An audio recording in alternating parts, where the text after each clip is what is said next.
Hi, it's me again with Corel Draw Tips and Tricks. And I just did a video, matter of fact, it's loading right now, and I added something to that video I don't think I've ever talked about before. This is a 36-point line. Let's say we wanted to put an outline around that line that would cut it. Well, how you would do that? You know, you can't contour it because it's just a line and it's really thick. Or you could, but you'd take some math figuring out.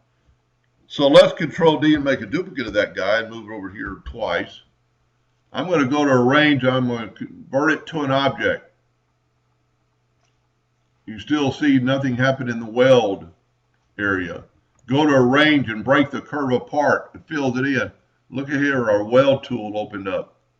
Create a boundary. Move the boundary over. Get rid of this. We don't need it anymore. We were just using it. Now look at this. There's a cut line around that object. If you wanted to cut, and I don't care what shape it is or form, if it's a line, and let's do a star real quick.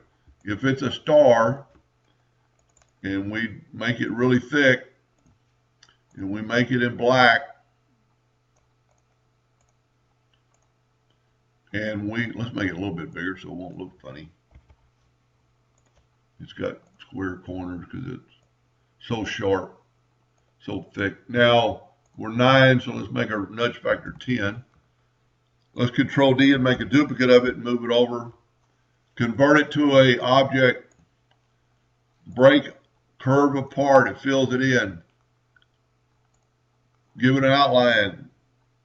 Move the outline over. I didn't even have to check anything because it's on the outline.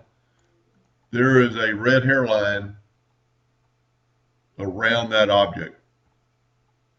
Anyway, hope that helped a little bit. Thank you for watching.